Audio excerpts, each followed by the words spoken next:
Olá, aqui é a Prof. Fran e hoje eu quero falar sobre inteligência emocional.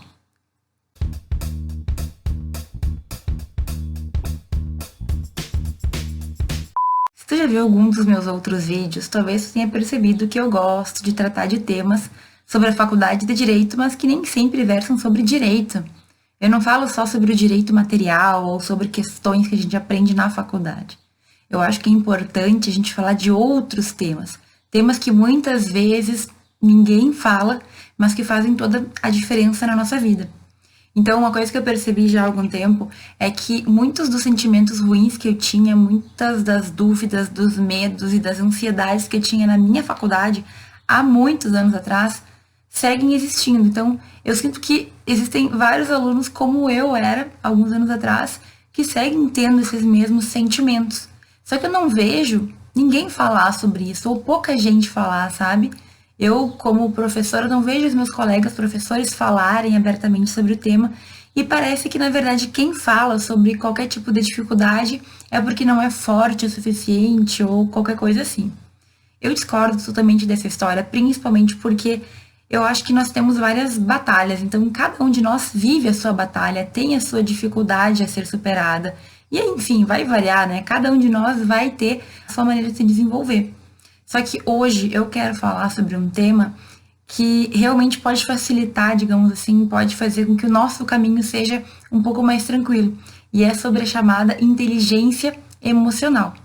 E a inteligência emocional, ela é estudada já faz algumas décadas, já faz um tempo que psicólogos e outros cientistas que tentam entender a mente humana estudam esse tema, mas entende-se que alguém tem inteligência emocional quando consegue identificar os seus próprios sentimentos, lidar com eles e também aplicar isso nas relações dessa pessoa com outras pessoas. Então, sendo bem sucinta aqui, a gente vai ter pelo menos 5 pilares ou 5 momentos da evolução dessa inteligência emocional. A pessoa que tem tudo isso, ela é, digamos assim, ela é proficiente em inteligência emocional e, claro, para a gente ter isso daí, a gente tem que praticar. Mas quais são os 5 pilares, basicamente? A primeira coisa, que já é um grande passo, é a gente conseguir identificar quais são os nossos sentimentos. Então, tu tá com raiva ou tu tá com ciúmes? Ou tu tá com inveja? Ou tu tá decepcionado? Qual o sentimento que tu tá tendo em relação a determinada situação? Segundo, depois que tu entendeu o teu sentimento, como tu vai fazer para controlar esse sentimento? Como tu vai fazer para que ele não domine as tuas atitudes, as tuas ações, certo? Terceiro, sabendo dos seus sentimentos, controlando eles, como tu vai fazer para manter o ânimo, né? Para não deixar a peteca cair, ou seja, eu sei que eu tô triste, que eu tô decepcionada, que eu tô infeliz ou que eu tô feliz, mas eu não posso deixar que isso me abale. Como que eu faço para conhecendo os sentimentos e lidando com eles, eu não perca o foco, não perca a motivação? Quarto, esse para mim é genial, é tu conseguir perceber os sentimentos das outras pessoas. Ter empatia é tu conseguir entender por que momento aquela pessoa está passando, o que está acontecendo com ela e por que ela está dando aquela resposta. E 5, controlando os teus sentimentos, sabendo quais são, controlando os teus sentimentos, mantendo a tua motivação, entendendo o outro, por fim, tu ainda pode usar tudo isso, porque tu entende de ti mesmo, tu entende do outro, para melhorar a tua relação com aquela pessoa ou as pessoas que tu tiver relações frequentes. Gente, eu tô sendo bem sucinta aqui, mas a inteligência emocional é tu saber o quanto as tuas ações vão impactar perante as outras pessoas e principalmente perante tu mesmo. O quanto é o momento ou não de tomar uma atitude, o quanto tu tá fazendo o que tu tá fazendo em razão do sentimento que tu tá vivendo, que talvez não seja efetivamente o que tu pensa, o que tu quer. Então, é basicamente a gente aprender a não tomar decisões irracionais, é a gente aprender a controlar a raiva, o calor da hora, né, para não fazer algo que a gente vá se arrepender depois. Esse tipo de inteligência a gente tem que adquirir, né?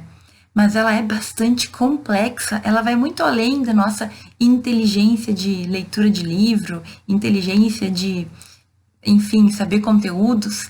Aqui a gente vai saber lidar com as nossas emoções.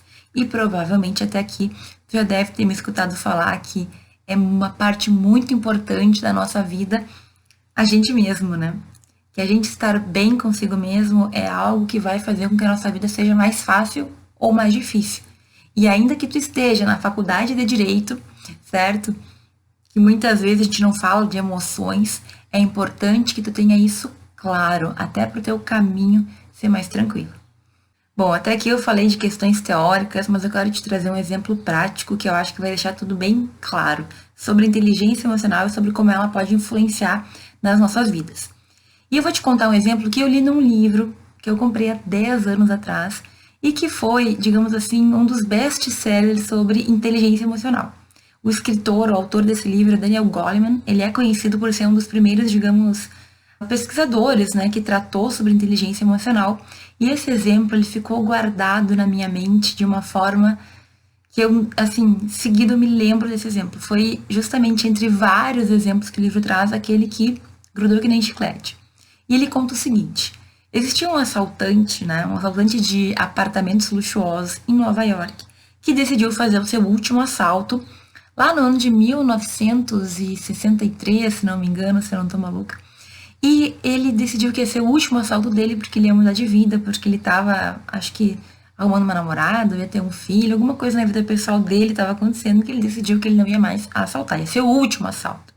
E aí ele escolheu um apartamento em Nova York, luxuoso, né, bonito, de gente rica, achando que não ia ter ninguém, e entrou, né? Começou lá a realizar o seu assalto. Uma das moradoras, no entanto, estava no apartamento. Ele, tudo bem, né? Pensou, vou seguir o meu assalto, prendeu ela, atou ela antes, seguiu lá realizando seu assalto bem tranquilamente. E quando ele estava quase já de saída, chegou a segunda moradora no apartamento. Nesse momento, ele mais uma vez começou a atar a segunda moradora, né? Então, uma já estava atada lá algumas horas, aguardando ele finalizar o seu assalto. E a outra, acabando de chegar, já estava sendo imobilizada também pelo ladrão. Até que nesse momento, assim, já quase terminando toda a situação, a primeira moça, a primeira moradora que estava atada, resolveu falar com o bandido. E aí ela, com muita raiva, muito irritada, muito frustrada, incomodada, começou a dizer para ele que ele não ia se safar daquele crime, porque ela ia lembrar do rosto dele e ela ia colocar nos jornais, ela era uma repórter, na verdade, e que ele não ia sair impune. E sabe o que aconteceu nesse caso? O assaltante, ele entrou em desespero. Ele pensou assim, eu tô mudando a minha vida agora, era para ser meu último assalto, ela vai acabar com a minha vida. E aí ele teve um rompante, simplesmente bateu nas duas mulheres, golpeou elas até elas ficarem inconscientes. Ele achava que não, que ele ia ser desmascarado, que ele não ia ter chance de seguir a vida dele e tudo mais.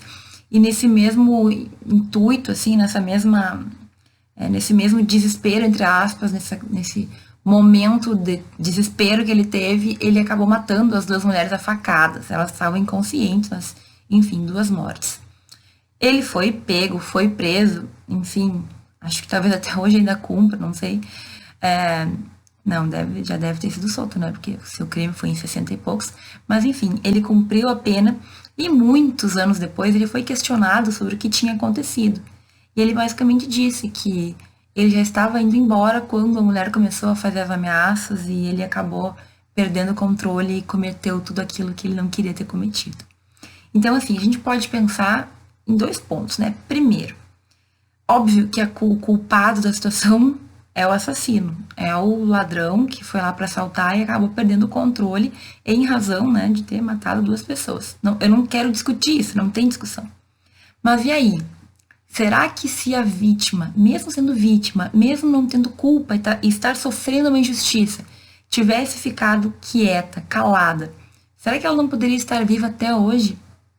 Ele já estava saindo, ele já estava terminando o seu assalto. Será que ela realmente precisava externalizar aquele ódio e aquela raiva, e todos aqueles sentimentos ruins que ela estava tendo naquele momento ali? Será que se ela tivesse ficado quieta, ela não teria tido uma resolução muito melhor? A gente não sabe, né? Vai que ele seja um psicopata que ia fazer de qualquer jeito, mas não é o que ele conta já preso, depois de 25 anos que ele fez uma entrevista e contou essa história. Então, vejam bem, muitas vezes esse tipo de situação poderia ter sido evitado pela inteligência emocional, tanto da vítima, que não tinha culpa nenhuma, mas mesmo do próprio assaltante. Claro que é um momento em que a gente tá à flor da pele, imagino, né? Mas o desfecho poderia ter sido diferente. E eu quero te dizer uma coisa.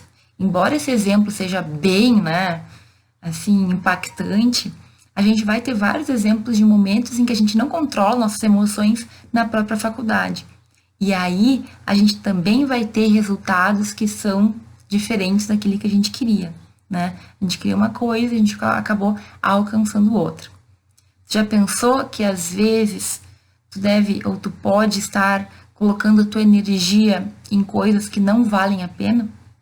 Infelizmente, na faculdade, a gente vai ter várias dessas situações. E é importante que a gente comece a observar para decidir quando vale ou não a pena ingressar numa nova luta, ingressar numa nova batalha. Então, como eu disse no início do vídeo, cada um de nós vai ter as suas batalhas, as suas dificuldades, os seus problemas. Só que existem situações em que a gente consegue escolher como a gente vai lidar com aquilo. Na verdade, a gente sempre tem a opção de escolher. Então, mesmo quando tu está sendo injustiçado, mesmo quando tu é uma vítima, por exemplo, a maneira como tu vai lidar com aquilo pode fazer com que tu consiga superar e tirar o que há de melhor, mesmo de uma situação ruim, ou não. Na faculdade, a gente vai vivenciar isso em diversos momentos. Quando? Quando, por exemplo, ao invés da gente ficar jogando a culpa nos outros, se frustrando, se irritando, ou enfim, não assumindo as nossas responsabilidades, a gente começar a pensar no que nós podemos fazer. Então, por exemplo, pode ser que tu tenha um posicionamento de alguma coisa, ou que tu pense alguma coisa, e que outra pessoa discorde. E pode ser que tu não goste daquela pessoa falando do posicionamento dela, ou enfim, tu simplesmente se irrite porque tu discorda daquilo. E aí? Volta lá para os passos de inteligência emocional, né? Reconhecer o teu sentimento, aprender a controlar o teu sentimento, se manter bem, não deixar a peteca cair, como eu falei, tentar entender o pensamento e o sentimento do outro e aí manter a relação da melhor forma possível. Gente, infelizmente é bem comum que a gente discorde dos outros, que a gente se incomode, que a gente tenha problemas, que a gente não goste de alguém. Pode acontecer de um professor teu ser uma pessoa que te traz desgosto, tu não gosta daquela pessoa, ou ele faz coisas erradas e tu não concorda. Mas e aí? O quanto vale a pena tu começar uma nova batalha, tu focar tua energia no problema e não na solução? Às vezes vão acontecer coisas horríveis com a gente, assim, que vão variar do 0 ao 80, né? De situações pequenas até situações que nos marcam para a vida inteira. Mas a gente tem que aprender a lidar com isso. E a inteligência emocional fala justamente disso aí. A gente aprender a lidar com os nossos sentimentos, a gente controlar os nossos sentimentos e a gente começar a entender o sentimento do outro também, para poder lidar melhor com aquela situação. Então, o resumo é: o quanto vale a pena tu investir a tua energia, o teu foco e, enfim, a tua vida em questões que muitas vezes tu não tem o poder para mudar. Eu sei que é muito delicado a gente falar isso porque nós escolhemos as nossas batalhas, mas às vezes, por mais justa que seja uma batalha, ela só vai te trazer, assim, gasto de energia, tristeza, frustração. E aí? E aí que a gente só pega uma batalha quando a gente tem opção, quando a gente está forte o suficiente para lutar, quando a gente sabe que a gente tem condições de vencer. Caso contrário, a gente tem que analisar o quanto a gente não então tem que esperar um pouco, esperar o nosso sentimento mudar, ou a raiva baixar, ou a decepção sair, enfim, para tomar uma decisão. Talvez tu já saiba o que tu quer fazer. Mas se tu ainda não souber, se tu sentir, o primeiro passo para mim já é muito bom. Se tu conseguir entender os sentimentos que tu tá tendo, tu já vai estar na frente de muita gente, porque a maioria de nós não consegue. A gente não consegue perceber quando a gente está agindo em nome da raiva, quando a gente está agindo em nome do nojo, em nome da frustração, em nome de uma decepção que a gente sofreu. Se tu já consegue identificar, nossa, parabéns. Os outros passos vão vir com o tempo. Mas o que eu quero te dizer é, Eu recebo com frequência alunos que me pedem ajuda para situações que eles vivenciam. Então, no dia a dia, tem que fazer trabalho em grupo e aquilo se transforma num monstro.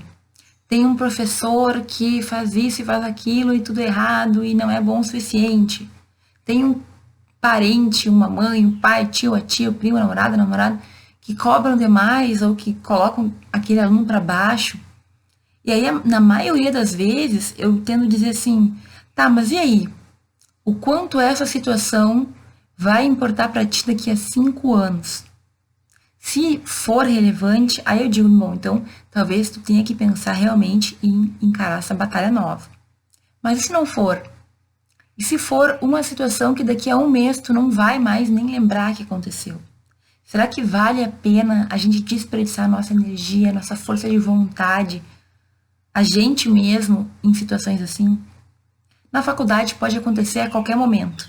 Tu foi mal numa prova e aí tu vai colocar a culpa ou vai descontar em outras pessoas, vai descontar no colega, vai colocar a culpa no colega, vai colocar a culpa no professor, vai ser malvado ou vai descontar a tua raiva com a tua família. A gente tem que saber separar. A gente tem que entender os nossos sentimentos. E isso a gente só vai conseguir fazer com a prática. Mas o primeiro passo é a gente começar a se observar. Como tu lida? Como tu reage? Eu, por exemplo, sei que quando eu recebo uma crítica dura, eu preciso dar um tempo para aquilo ser, digamos assim, absorvido pelo meu corpo, né? Pela minha mente. Sou virginiana, né? Me criticar é difícil. Mas eu já aprendi como que eu funciono. E assim, as críticas me fazem melhor. Então, racionalmente, eu sei que é importante para mim. Agora, sabendo como eu funciono, eu vou tentando aos poucos melhorar essa minha reação. Então, se alguns anos atrás uma crítica me destruía, me deixava mal por uma semana, hoje eu posso dizer que eu recebo, que eu reflito e que logo logo eu já estou ali, já entendi qual foi a situação e já estou tentando recuperar, melhorar, modificar aquilo que talvez não tenha sido bom. Mas e aí? E aí que na vida a gente vai ter várias opções, né? Várias chances de colocar em prática esse conhecimento. E é só no campo de batalha, só na vida, na prática, que a gente vai conseguir ver como a gente se sai. Eu espero que nenhum de nós tenha que passar pela situação que a mulher passou lá, de não controlar a raiva perante o assaltante e acabar sofrendo as consequências. Deus nos livre, né? Mas saiba que várias pequenas situações vão aparecer. E cada uma delas é uma chance que tu tem de melhorar, de testar a tua inteligência emocional, de controlar as tuas emoções e pensar, digamos, até mais friamente no que tu vai falar, no que tu vai fazer e, enfim, como tu vai lidar com aquela situação. Por que é importante a gente falar isso para um estudante de direito? Porque a nossa vida vai ser lidar com situações estressantes. A nossa vida vai ser, infelizmente, lidar com problemas das outras pessoas. Se tu não for advogado, se tu não for promotor, se tu não for juiz, se tu não for professor, ainda assim, acho que 99% das vezes que nós somos chamados é para tentar solucionar conflitos, certo? E aí que tu tem que estar preparado emocionalmente para lidar com isso. Eu sofri muito por não ter esse preparo no início da minha faculdade. Foi por isso também que vários sentimentos ruins apareceram. Eu não estava preparada para o que ia vir na faculdade de Direito. E eu não quero que isso aconteça contigo. Então, agora no finalzinho desse vídeo, eu quero te deixar uma tarefinha, se tu aceitar, né, claro. Mas eu quero que tu comece a te observar e a colocar em prática essa ideia de controlar as emoções, tentar entender o outro e, por meio da compreensão da tua pessoa e da outra pessoa, tentar resolver e ter melhores relações, certo? Eu te garanto que as coisas melhoram muito quando a gente se entende e quando a gente tenta entender a outra pessoa. Simplesmente a vida ela fica mais fácil de ser levada. Agora, não acha que é uma tarefa super simples, né? A gente vai ter que se esforçar, a gente vai ter que colocar em prática todo esse conhecimento e aí crescendo, né, modificando aos poucos aquilo que não tá muito bom e que a gente sabe que a gente pode melhorar. Certo? O vídeo de hoje, ele é justamente para a gente refletir sobre vários pontos do nosso próprio desenvolvimento. É importante que a gente faça isso e o direito vai requerer isso da gente também. Então, quanto antes tu souber e quanto mais cedo tu estiver preparado para lidar com essas situações, melhor para ti, ok? Muito obrigada por ter visto esse vídeo até aqui e a gente se vê no próximo.